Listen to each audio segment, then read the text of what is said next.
Hello student, आज हम शुरू करते हैं आपके लिए 12th क्लास के लिए मॉडल सेट लाए हैं अपने संस्था की ओर से, जिसका नाम है विकी इंग्लिश क्लासेस बनपूरा। और आज हम 100 क्वेश्चन को कवर करेंगे। तो सबसे पहले क्वेश्चन शुरू करते हैं। सबसे पहले पहला क्वेश्चन है, प्रगीत और समाज निबंध किस निबंध संग्रह से लिया गया है? तो इसका सही आंसर है वाद विवाद संवाद से लिया गया है। किससे लिया गया है? वाद विवाद संवाद से लिया गया है। हमारा दूसरा क्वेश्चन है, आदमी शब्द किस प्रकार का शब्द है, यानी किस विदेशी भाषा से ली गई है? तो आपका सही आंसर है फारसी। किससे ली गई है? फारसी से ली गई है। और अगला क्वेश्चन है, आगे बढ़ते हैं हम। अगला क्वेश्चन है, स्वरूप यानी रचना यानी बनावट के आधार पर वाक्य के कितने भेद होते हैं? तो रचना और बनावट के आधार पे 3 भेद होते हैं और वाक्य के अर्थ के आधार पर 8 भेद होते हैं। बनावट के आधार पर 3 होते, ध्यान रखेंगे, बनावट के आधार पे 3 होते हैं और अर्थ के आधार पर 8 होते हैं। आगे बढ़ते हैं। इसमें चौथा क्वेश्चन है हमारे लिए। चौथा क्वेश्चन है, मैं देखता हूँ वाक्य है। किस प्रकार का वाक्य है? मैं देखता हूँ आपका वाक्य जो है वह सरल वाक्य है, क्योंकि इसमें सरल वाक्य का परिभाषा होता है कि इसमें एक ही क्रिया और एक ही कर्ता होता है, यानी उद्देश्य और विधेय एक ही होते हैं। तो इसका उद्देश्य जो है मैं है और विधेय देखता हूँ है, अतः इसलिए यह सरल वाक्य है। आगे बढ़ते हैं। आपकी किताब से क्वेश्चन है, तिरछ किस प्रकार की रचना है? तिरछ आपके पाठ में एक कहानी है जिसमें एक विस्खापड़ के बारे में बताया गया है और यह आधुनिक त्रासदी के बारे में कहानी है। ये इसमें बताया जाता है कि आधुनिकता में लोग इतने मग्न हैं कि वह किसी को अपना समय नहीं दे सकते हैं। इस कहानी को जब हम पढ़ेंगे, इस रचना को हम पढ़ेंगे तो हमें इसी प्रकार की अनुभूति होगी। आगे हम बढ़ते हैं। अगला हमारा क्वेश्चन है, कहीं नहीं वही कविता संग्रह किसके द्वारा रचित है? कहीं नहीं वही, तो ये कविता रचना की गई है आपका अशोक वाजपेयी द्वारा। अशोक वाजपेयी ने इस कविता को लिखा है। आगे बढ़ते हैं। 7 नंबर क्वेश्चन देखेंगे हम। ज्ञानेंद्रपति किस प्रशासनिक पद पर थे? ज्ञानेंद्रपति आपके किस प्रशासनिक पद पर थे? तो हम अगर बात करें ज्ञानेंद्रपति का, तो आपका कारा अधीक्षक थे। कारा अधीक्षक, जेल सुप्रिटेंडेंट। ठीक है, आगे बढ़ते हैं। अगला हमारा एक मुहावरा से प्रश्न है कि गूलर का फूल होना का अर्थ क्या होगा? गूलर का फूल होना का अर्थ क्या होगा? तो सबसे पहले हम बात करें कि जो गूलर का फूल जो है बहुत दुर्लभ है, शायद कभी किसी को नहीं दिखता है। तो देखिए, कभी भी दिखाई न देना गूलर के फूल होने का शाब्दिक अर्थ है। अगला आपके किताब में प्रतिपूर्ति से क्वेश्चन है। प्रतिपूर्ति 3 चैप्टर हैं आपके हिंदी के किताब में, लास्ट में उससे क्वेश्चन है कि हेनरी लोपेज का जन्म कहाँ हुआ था? तो हेनरी लोपेज का जन्म कब हुआ था? हेनरी लोपेज का जन्म कब हुआ था? तो आपका सही आंसर होगा 1937 में हुआ था। हेनरी लोपेज का जन्म 1937 में हुआ था। आगे बढ़ते हैं। अगला प्रश्न है, भीड़ किस प्रकार की संज्ञा है? तो भीड़ में अनेक लोग होंगे। भीड़ में क्या होंगे? अनेक लोग होंगे।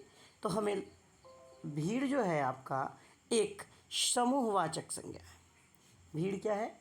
समूहवाचक संज्ञा है। इसी के साथ हम अगला प्रश्न लेके आते हैं, यात्रा।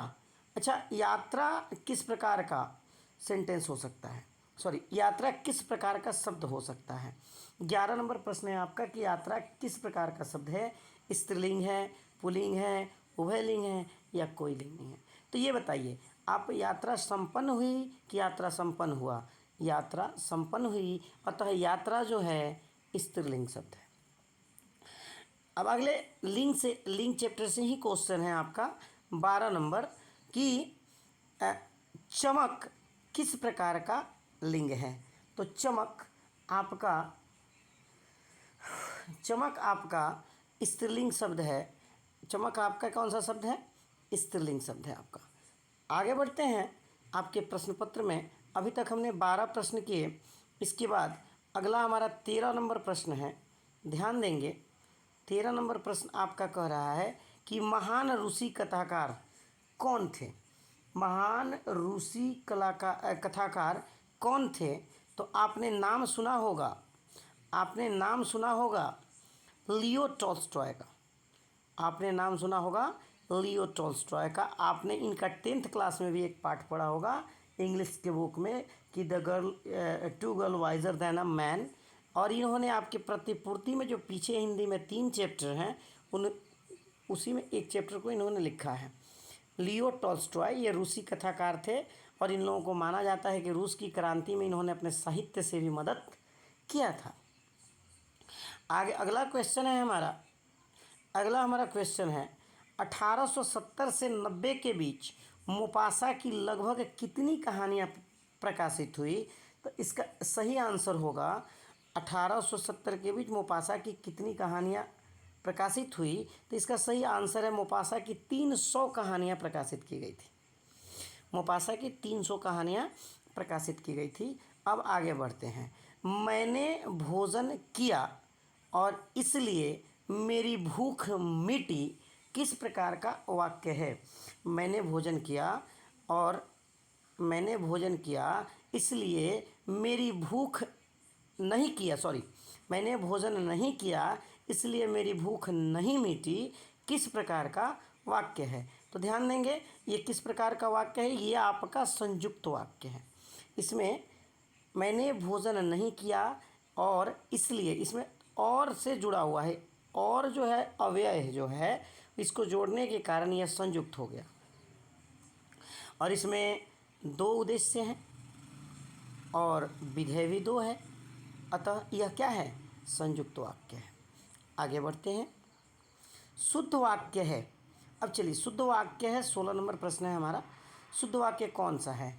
तो शुद्ध वाक्य पे हम अगर बात करते हैं तो शुद्ध वाक्य पर अगर हम बात करते हैं तो वह बिल्कुल भी बात करना नहीं चाहती थी। वह बिल्कुल भी बात करना नहीं चाहती थी। उसने उसके स्त्री नहीं है, ये भी गलत है, ये भी गलत है। अब बोल रहा है कि उसके बेटी नहीं है, इसका होना चाहिए उसकी बेटी नहीं है। यह बात कहने में किसी को संकोच नहीं होगा, अतः आपका सबसे सही सेंटेंस डी नंबर है। इसकी सही आंसर डी नंबर होगा कि यह बात कहने में कोई संकोच नहीं है। अगला प्रश्न है आपके लिए 17 नंबर। अगला प्रश्न है 17 नंबर।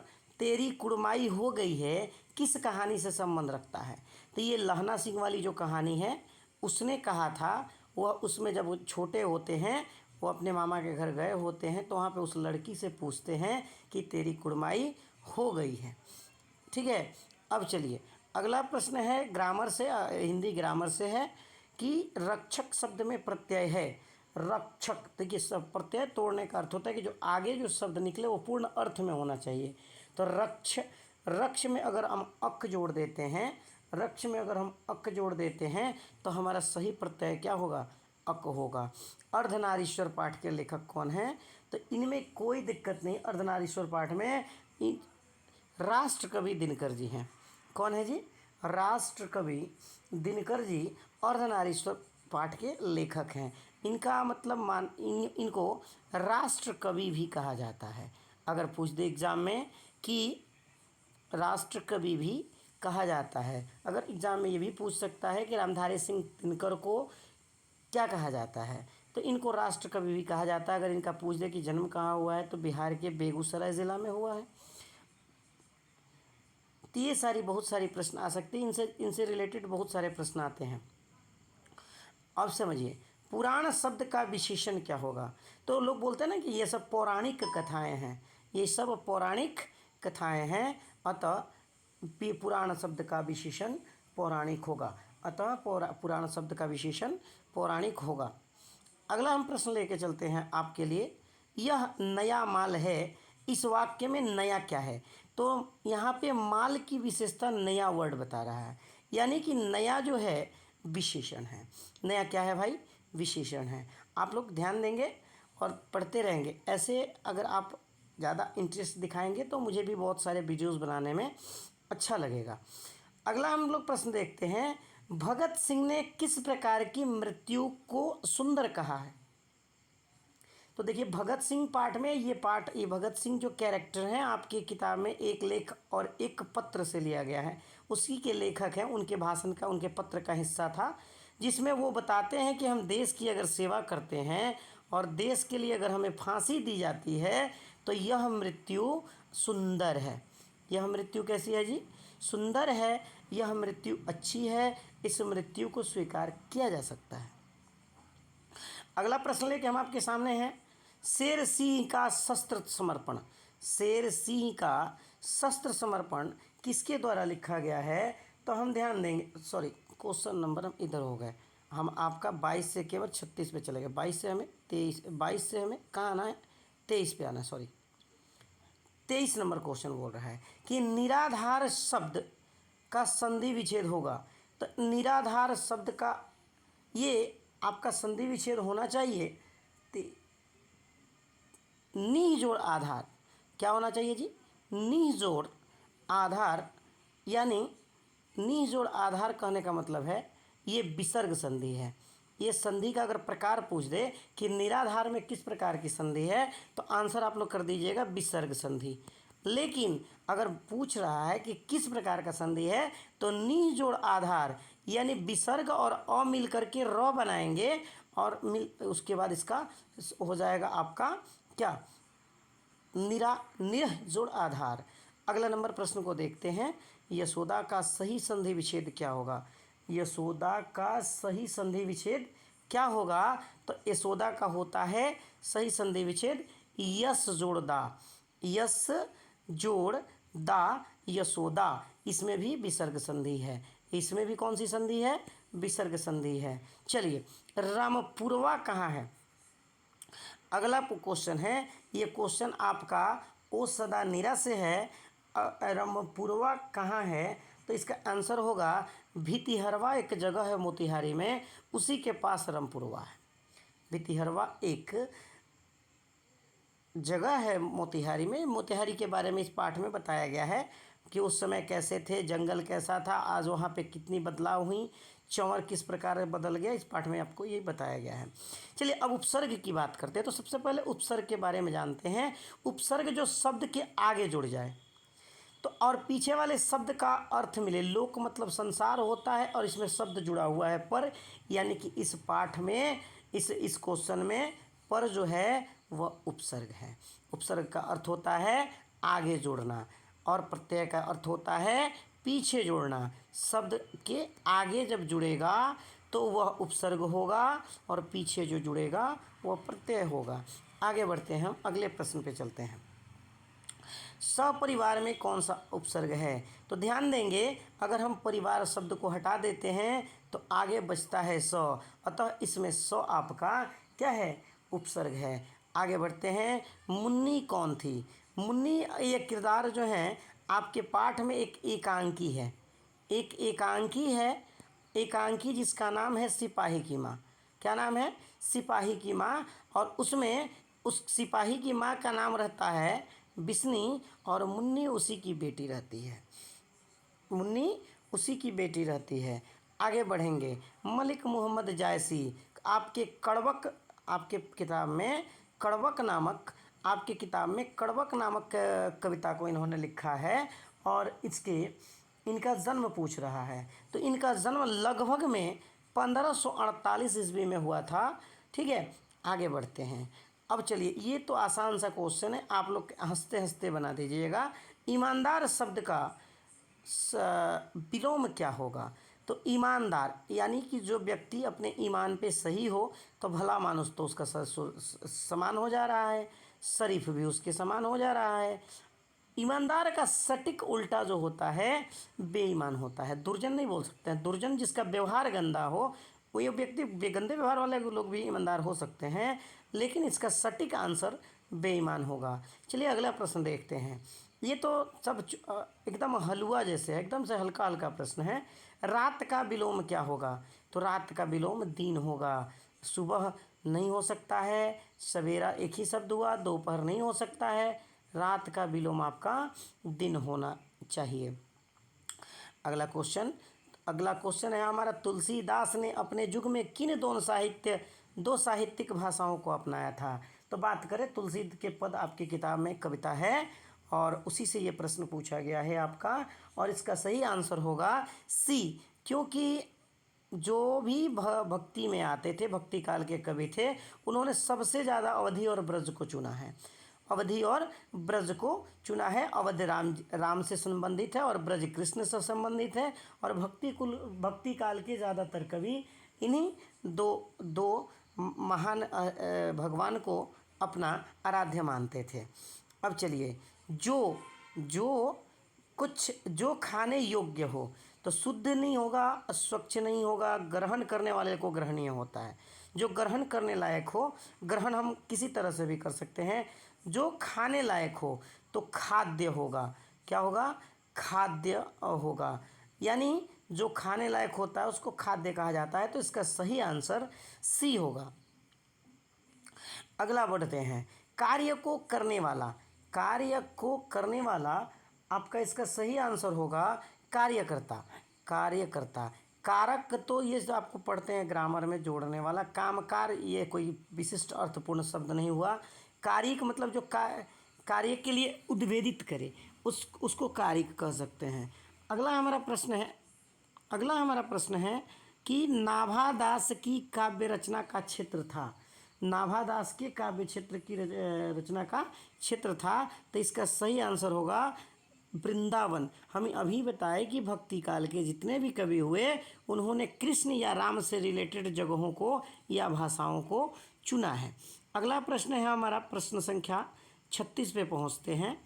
प्रश्न संख्या 36 पे पहुंचते हैं। हमारा अगला प्रश्न है कि शेर सिंह का शस्त्र समर्पण। देखिए, क्वेश्चन हम पहले गलती से बता चुके थे, पेज गलत से उलट गया था, लेकिन फिर से इसको हम करेंगे, आगे बढ़ेंगे। शेर सिंह का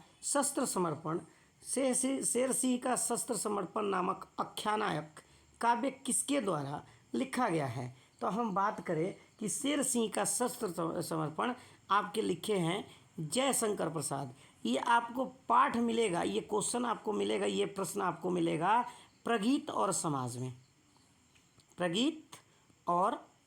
समाज में जो नामवर सिंह ने चर्चा किया है अनेक लेखकों के बारे में, जिसमें उन्होंने गजानन मुक्तिबोध के बारे में, रामचंद्र शुक्ल के बारे में और जयशंकर प्रसाद के बारे में इत्यादि अच्छे अच्छे कवियों के बारे में उन्होंने बात की है। अगला हमारा प्रश्न होगा कि चंद्रशेखर शब्द का समास क्या होगा? तो चंद्र है जिसके शेखर पर, इसका सही आंसर बहुव्रीहि होगा।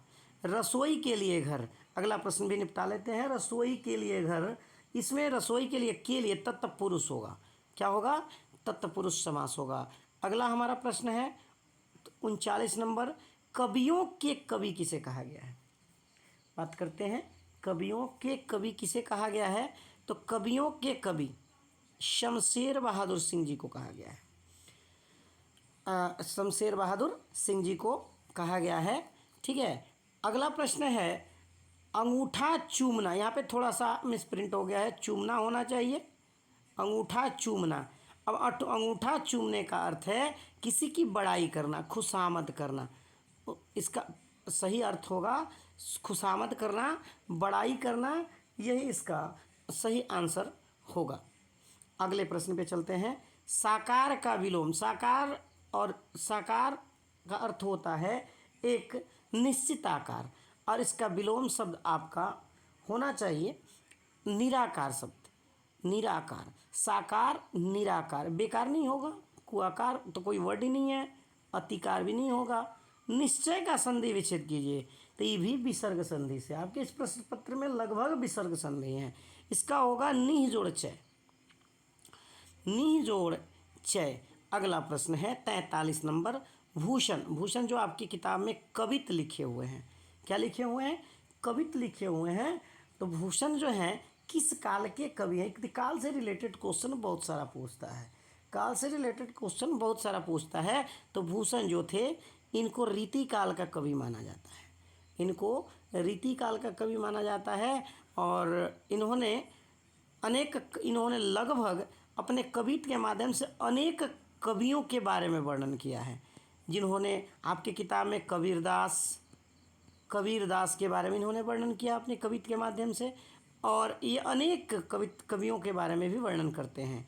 देवता का पर्यायवाची शब्द पुरुषोत्तम राम का है, अवनी नहीं है इनका, विप्र पंडित जी को कहा जाता है।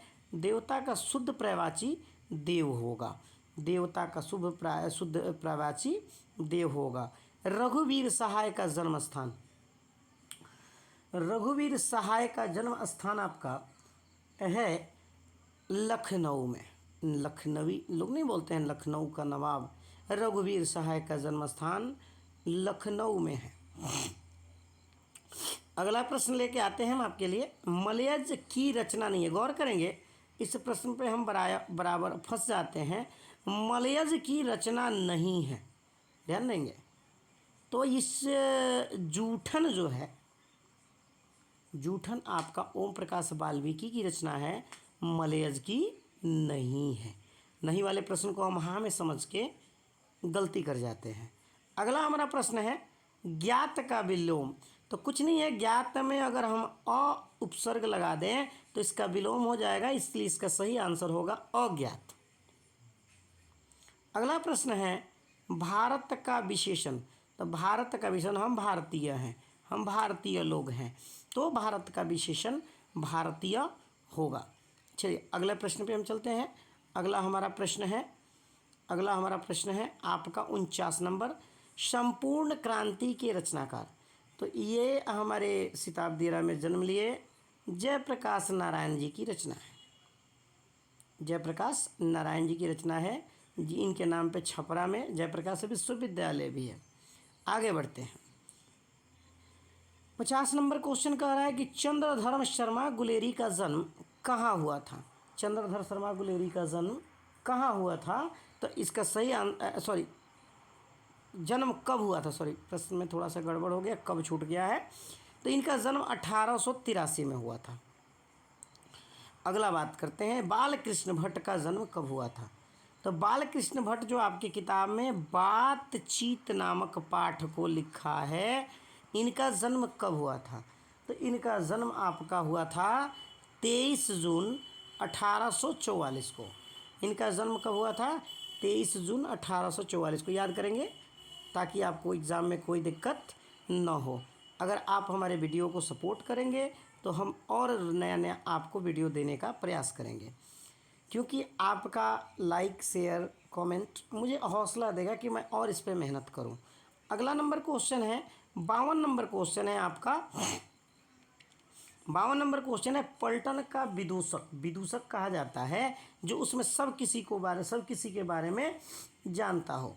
तो पलटन का विदूषक जो है वह कौन था? तो वजीरा सिंह था। कौन था जी? वजीरा सिंह। उसमें ये दोनों कैरेक्टर हैं ही नहीं, और हजारा सिंह नहीं है उसमें का विदूषक। विदूषक थे वजीरा सिंह। माटी की मूर्तें, माटी की मूर्तें किसकी रचना है? माटी की मूर्तें की अगर बात करें तो ये आपका राम वृक्ष बेनीपुरी जी की रचना है। राम वृक्ष बेनीपुरी जी की रचना है माटी की मूर्तें।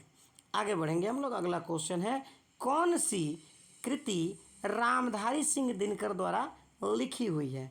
ध्यान देंगे, कौन सी कृति रामधारी सिंह दिनकर द्वारा लिखी गई है? तो उन्होंने लिखा है शुद्ध कविता की खोज। उन्होंने कौन सा लिखा है जी? शुद्ध कविता की खोज को उन्होंने लिखा है। अगला देखेंगे क्वेश्चन नंबर 55। बात करते हैं कि अज्ञेय के पिता का नाम क्या है?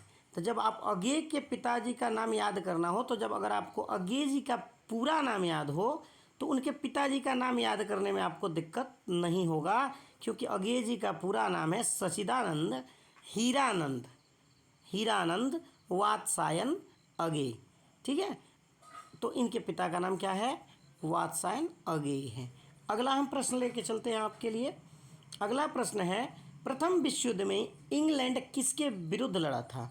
तो प्रथम विश्व युद्ध जो था जर्मनी से लड़ा था, जर्मनी के खिलाफ लड़ा था इंग्लैंड।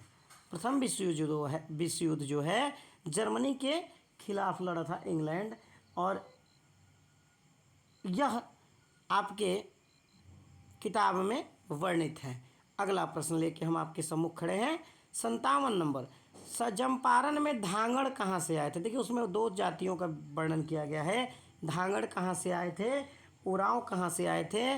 तो आपका धांगड़ को झारखंड से लाया गया था। उस समय का यह बिहार का हिस्सा था, और वहाँ के एक शहर है छोटा नागपुर, वहाँ से लाया गया था। उस समय यह बिहार का हिस्सा हुआ करता था। अगला देखेंगे, सिपाही की माँ किस एकांकी संग्रह से लिया गया है? सिपाही की माँ किस एकांकी से लिया गया है? तो उस एकांकी का नाम है अंडे के छिलके तथा अन्य एकांकी। अंडे के छिलके तथा अन्य एकांकी। निम्नलिखित, अगला क्वेश्चन है हमारा, निम्नलिखित में से कौन प्रलय की छाया के कवि हैं?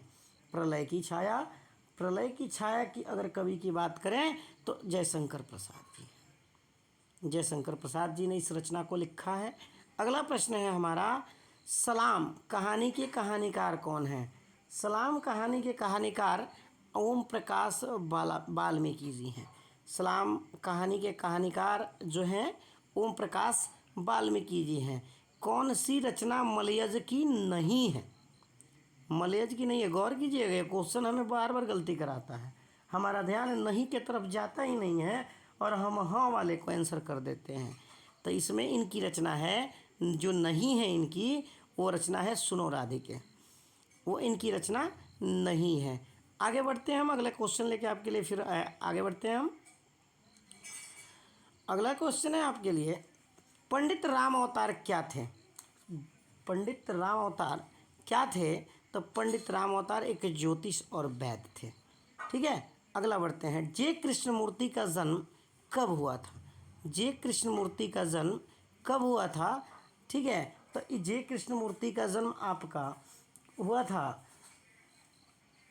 12 मई 1895 को। कब हुआ था? 12 मई 1895 को। अगला क्वेश्चन है जो आपको फंसाएगा।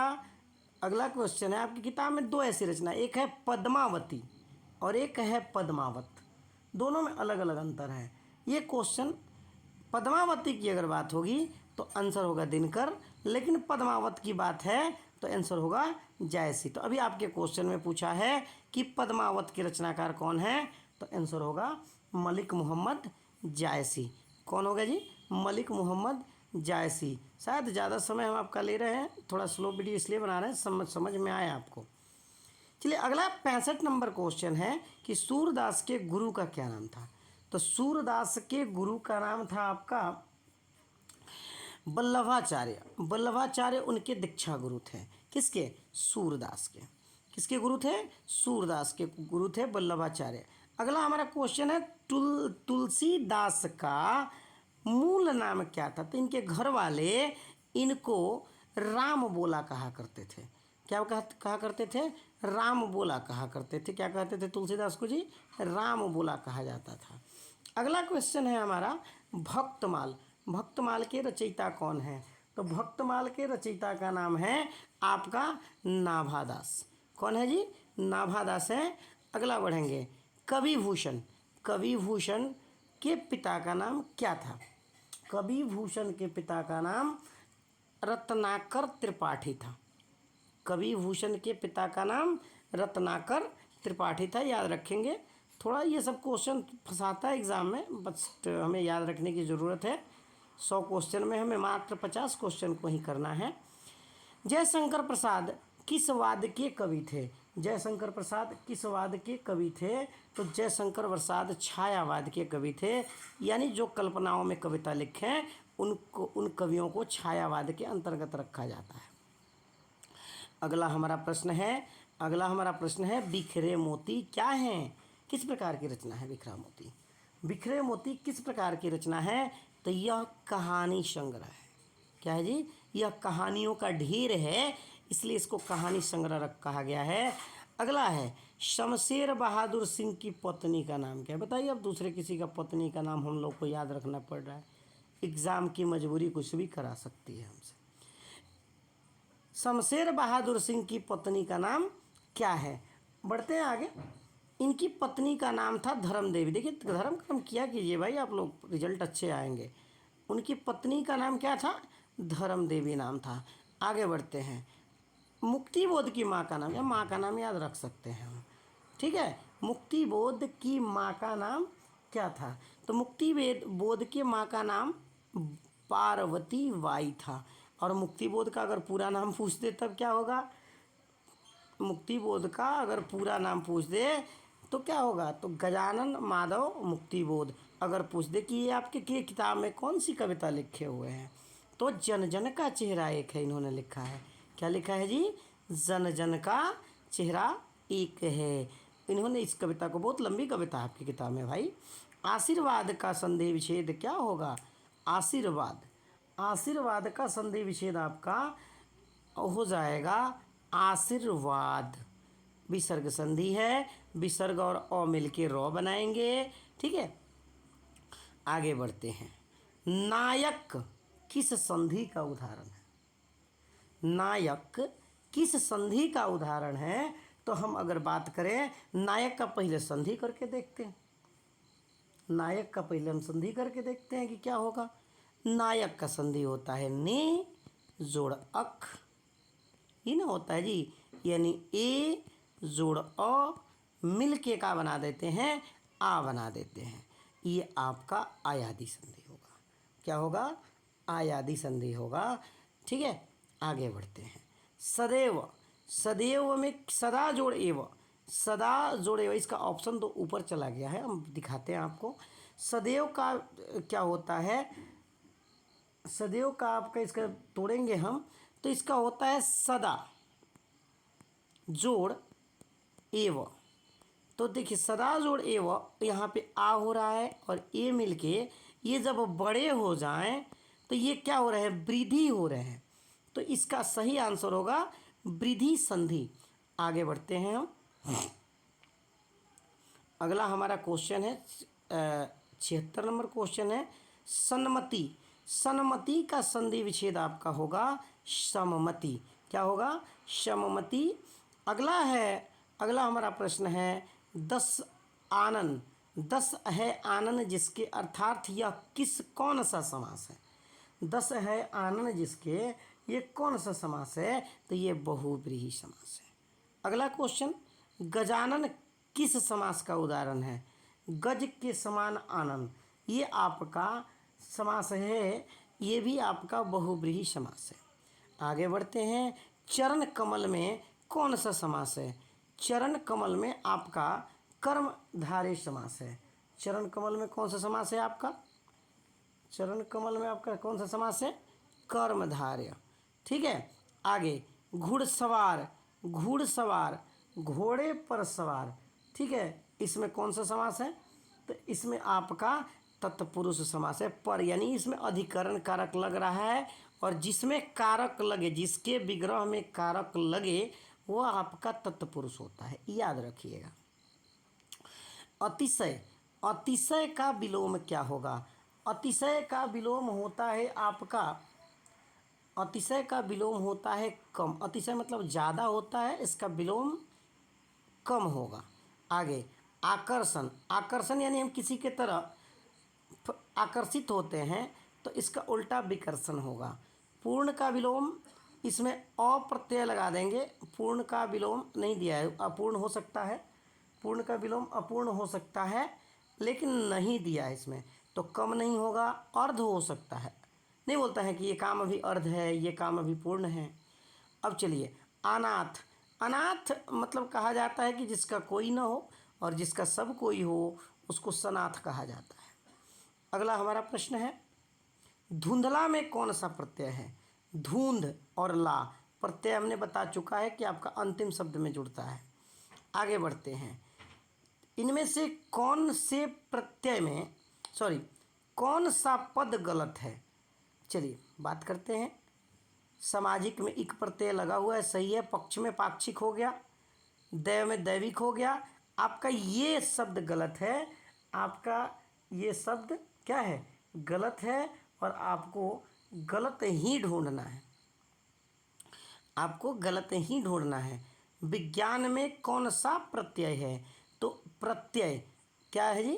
प्रत्यय पूछ रहा है, तो विज्ञान में कौन सा प्रत्यय है?